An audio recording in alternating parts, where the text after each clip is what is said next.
She pointed at the water like she owned the whole world and shouted, "This lake is HOA property! You can't fish here unless you pay the fee!" I was standing on my own dock with my tackle box in hand, trying not to laugh. My wife whispered, "Don't react. She's dialing 911. Sure enough, Karen's voice went sharp and loud. "Yes, officer, we have a trespasser. Send someone now." She made it sound like I'd broken into a bank. I stayed calm, though inside my chest was burning. This wasn't some park pond. My grandfather bought this lake decades ago. Every inch of the shoreline, every plank of the dock, it was mine. Karen strutted closer, chin high, acting like she had a badge, like she could order the world.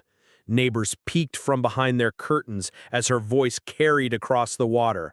"He's refusing to leave HOA property! Arrest him when you get here!" My wife laughed softly, shaking her head. "She has no idea," she whispered. And she was right, because the only trespasser here was her. Blue lights flickered through the trees faster than I expected.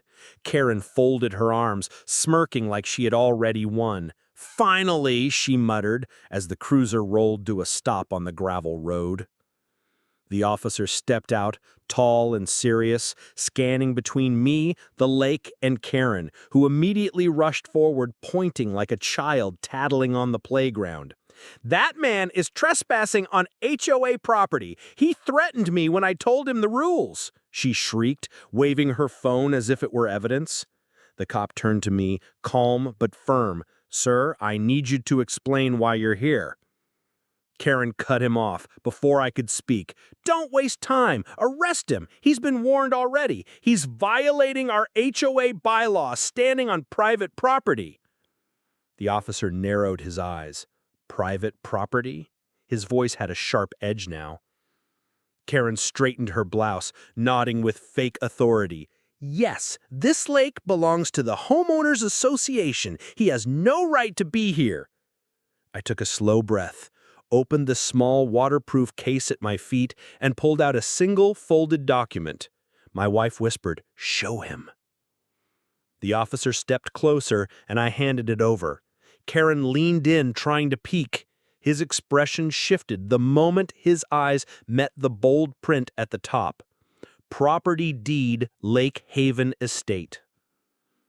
The silence that followed was so heavy you could hear the water lapping against the dock. Then the officer looked straight at Karen and said, "Ma'am, if this deed is real, you're the one trespassing." Karen's smile cracked, just a flicker, but I caught it. And I knew this was only the beginning. Karen's face twisted, but she recovered fast, louder than ever. "That's fake. Do you know how many times people try scams like this? He printed that off the internet." She jabbed her finger at me like I was some con artist. Neighbors were gathering now, some recording, some whispering. The officer didn't hand the deed back right away. He studied the embossed seal, the signatures, the dates. His jaw tightened. "This is filed with the county clerk's office," he said slowly. "It looks legitimate."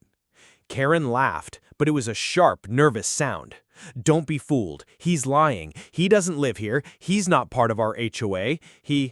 "I don't need to be part of your HOA," I cut in, my voice steady but low enough that people leaned in to hear. "I own the lake your houses sit around." The crowd gasped, phones tilted higher. Karen's voice cracked. No, that's impossible." I reached back into the case and pulled out an old photo, grainy, black and white, of my grandfather standing right here, on this same dock, holding the original deed. "My family bought this land before your HOA ever existed.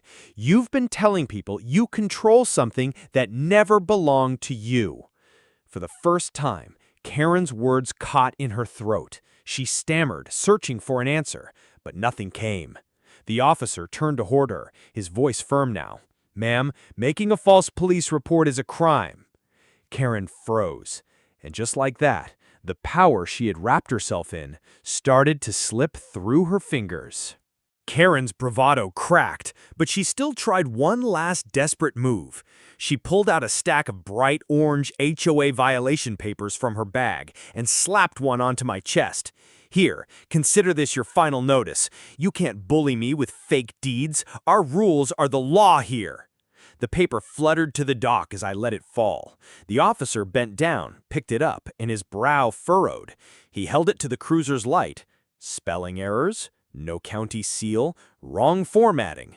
"This isn't legal," he muttered. Karen's voice pitched higher. "It's official HOA documentation. We use these all the time." The officer looked at her unimpressed. "Then you've been handing out forgeries." Gasps rippled through the neighbors. Phones were zooming in on every detail. My wife crossed her arms, smiling softly. "I told you, she's been bluffing from the start." Karen lunged toward me, pointing inches from my face.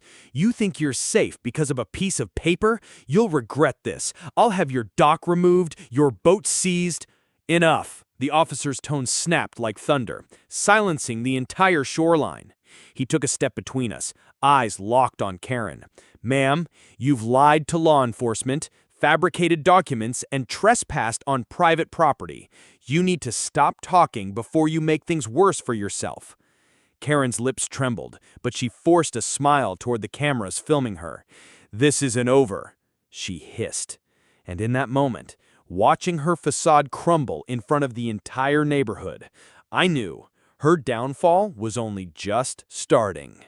The crowd had grown thicker now, neighbors standing shoulder to shoulder, their phones raised like an army of witnesses. A few whispered, "So he really owns the lake?" Others muttered, "She's been lying to us this whole time." Karen heard every word and her face turned a deeper shade of red. She spun toward them, shouting, "Don't believe him. He's tricking you. The HOA protects this community. You need me." But her voice cracked, the desperation seeping through. For the first time, nobody clapped, nobody nodded. They just stared. I leaned against the dock rail, calm, letting her drown in her own words. The officer held the fake notice in one hand and the deed in the other, his patience running thin. "Ma'am, if you don't step back right now, I'll be forced to detain you." She sneered, puffing her chest out. "You wouldn't dare. I have influence. The county board knows me. I make the calls here." But just as she finished, a deep voice came from behind the cruiser. "Not anymore, you don't." Every head turned. Another car had pulled up, a black SUV, tinted windows. The door opened, and out stepped a man in uniform. His presence alone made the entire crowd stiffen. Karen's smugness faltered instantly. "Sheriff?" the officer said, straightening. The sheriff walked up, eyes locked on Karen. "We've had multiple complaints about you impersonating authority and harassing residents. Tonight, we're putting an end to it." Karen's mouth opened, but no words came out. For the first time since this nightmare began, she looked afraid.